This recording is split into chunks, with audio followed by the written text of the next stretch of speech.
These are 9 social norms I've stepped away from after a lifetime of living, and I suppose that already tells you where I stand. At my age, you begin to notice that a lot of what people call normal is really just habit passed from one generation to the next. I've stopped treating those habits as instructions. So I'm going to walk through my experience, not as advice, but simply as how I've come to live. I'll go in a new order, starting with what became the most natural shift for me over time. Now, the first norm I stepped away from is the idea that everyone must follow the same sleep schedule. For most of my life, I never questioned it. You go to bed at a certain hour, you wake at a certain hour, you align yourself with the rest of society. That's just what you do. But somewhere along the way in my later years, my body quietly changed its mind. It didn't ask for permission, didn't consult a clock. It simply began waking me up around 3 in the morning. Not with discomfort, not with restlessness, just awake, clear, ready. And at first, I resisted it.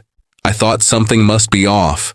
I tried staying up later, adjusting the lights, changing routines, even telling myself I just needed discipline to fix it. But the more I fought it, the more I realized I was solving a problem that didn't actually exist. I wasn't tired during the day, I wasn't struggling.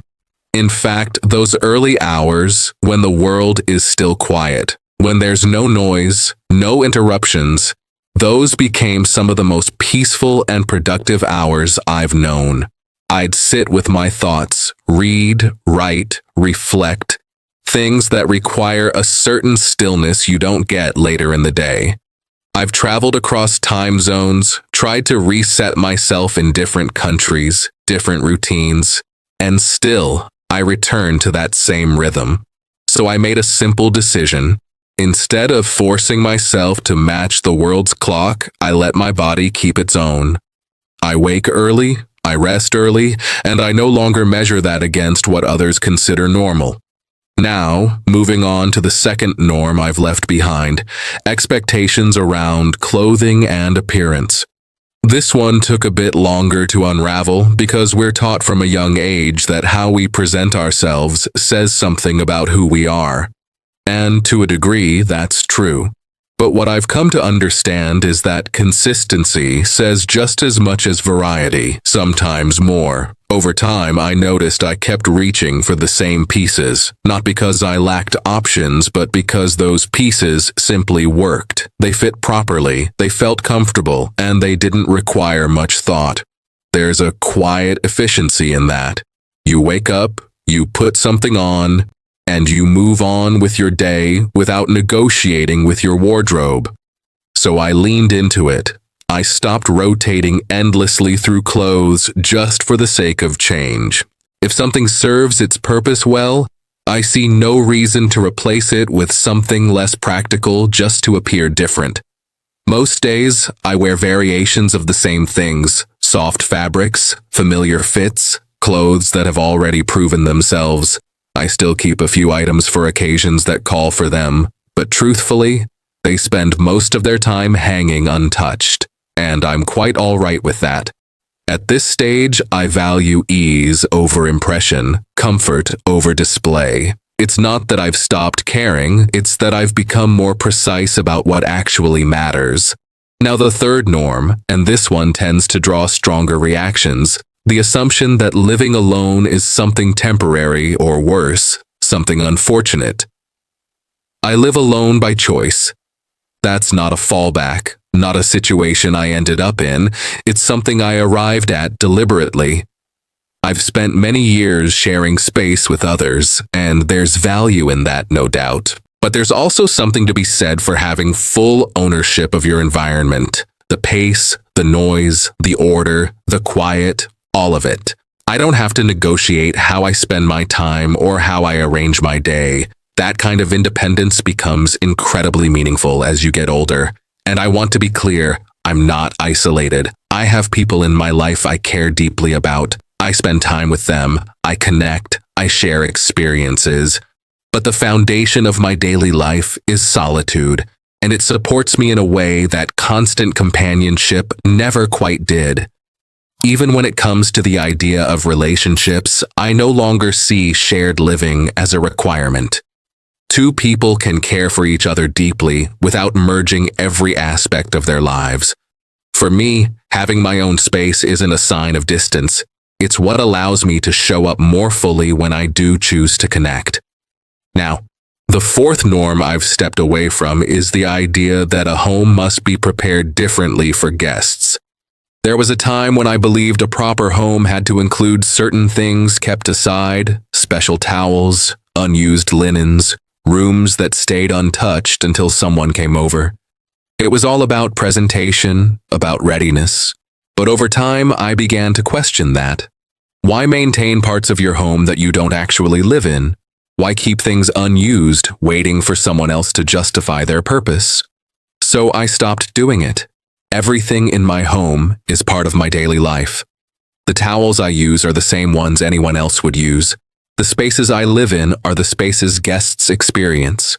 If someone stays over, I make room. I don't reveal a hidden, untouched version of the house. And what I've found is that this approach feels more honest. It removes the pressure of maintaining appearances and replaces it with something simpler. Hospitality without performance. People come into a lived-in space, not a curated one, and that, in its own way, feels more welcoming. Now, the fifth norm I've let go of is the distinction between good items and everyday items. I remember growing up around this idea very clearly. There were dishes you use daily, and then there were dishes you never touched unless the occasion was important enough. The same with silverware, glassware, even certain household objects. Everything had its category, but over time I began to see the flaw in that thinking. If something is good, well-made, enjoyable to use, pleasing in some way, why limit it to rare moments? Why assign it to a future that may never arrive in the way you expect? I've known people who kept their finest things stored away for decades, only to eventually realize they had no real opportunity left to use them. That changed how I saw my own belongings. I stopped separating them into tiers. What I have, I use. Regularly. Fully. There's something quietly satisfying about that, about letting your everyday life include the things you once thought needed to be protected. It shifts your perspective. It reminds you that ordinary days are not placeholders. They are the substance of life itself. Next, the sixth norm I've stepped away from is the idea that as you grow older, you must automatically become more conservative with it. You hear this all the time. People say that once you reach a certain age, you should start pulling back, reducing risk, protecting what you've built. And I understand where that comes from. There's wisdom in caution, no doubt. But there's also a quiet danger in assuming that age should dictate how much you're allowed to grow. For me, the shift wasn't about rejecting caution altogether. It was about questioning whether fear was disguising itself as prudence. I looked at the numbers, I looked at the reality of inflation, and I asked myself a very simple question. If I slow everything down too much, am I actually preserving anything, or am I just standing still? So I chose to stay engaged. I continue to keep my investments active, to think in terms of growth rather than just preservation. Not recklessly, not blindly, but intentionally. Because I've learned that time doesn't suddenly stop working just because you've reached a certain age, and neither should your mindset. Again, I'm not suggesting anyone follow the same path. That's a deeply personal decision. But I am saying this: don't let assumptions about age quietly shrink your sense of possibility. Now, the seventh norm, and this one is lighter on the surface, but it says a lot about how we regulate joy. The idea that there's a proper time for celebration, especially around holidays. For many years, I've followed that unwritten schedule like everyone else. You wait until a certain date, then you decorate, then you celebrate. But at some point, I realized that I was essentially postponing something that brought me genuine enjoyment. So I stopped waiting. If I feel like bringing a bit of that atmosphere into my home earlier than expected, I do it. Not in a loud or excessive way, just enough to shift the mood, to create a sense of warmth. And I've noticed how much of a difference that makes, especially during quieter seasons of life. There's something about soft lights, familiar decorations, small traditions. They don't just mark time, they shape how time feels. And when you live alone, or when your days are more reflective, those details matter even more. I've even seen how it affects the people around me. What starts as a small personal choice can ripple outward, subtly encouraging others to loosen their own rules a little. So I no longer wait for a calendar to tell me when I'm allowed to enjoy something. If it brings a bit of light into the day, that's reason enough. Now, the eighth norm I've stepped away from is the way we structure our sleeping space. Specifically, the idea that certain bedding arrangements are necessary. This might sound like a minor detail, but it's one of those habits that people rarely question. For me, it was the top sheet. I used it for years simply because that's how a bed was supposed to be made. But if I'm honest, it never really served me. It would bunch up, shift around, end up somewhere it wasn't meant to be, or just add another layer to manage. At some point I asked myself, why am I using something that doesn't improve my comfort? So I stopped. I kept what worked, a proper cover, something warm, something simple, and let go of the rest. And that's really what this one represents. The willingness to remove small inefficiencies from your life, even if they're widely accepted as standard. Comfort doesn't have to follow tradition. Sometimes it improves the moment you stop following it. And finally, the ninth norm, and perhaps the most personal in its own quiet way, those small, everyday preferences that people often feel the need to justify or adjust to fit in. I've stopped doing that. Over the years, you accumulate these little habits, how you eat, what you enjoy, the way you arrange things in your home, even something as trivial as how you place a roll of paper or what combinations of food you prefer. And there's always this subtle pressure to align those habits with what's considered right or normal. At some point, I realized how unnecessary that is. These small choices don't harm anyone. They don't need approval. They're simply part of how you move through your day, so I let them be.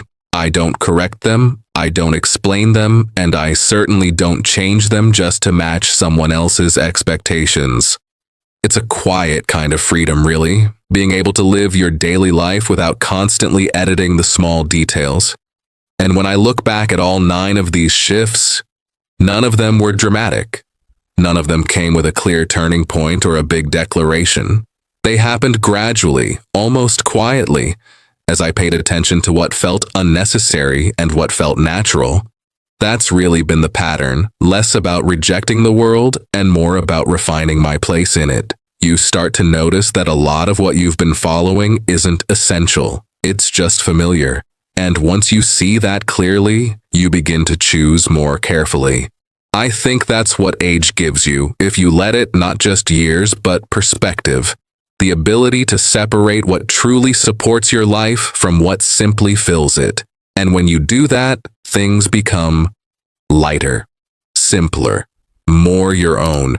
Anyway, those are the 9 social norms I've stepped away from after a lifetime of living. Not a guide, not a set of rules, just a reflection of where I've landed. If you've stayed with me this long, I appreciate that more than you know. Truly. Wherever you are in your own life, I hope you're finding your own rhythm in all of this. Take care of yourself, and I'll see you again soon.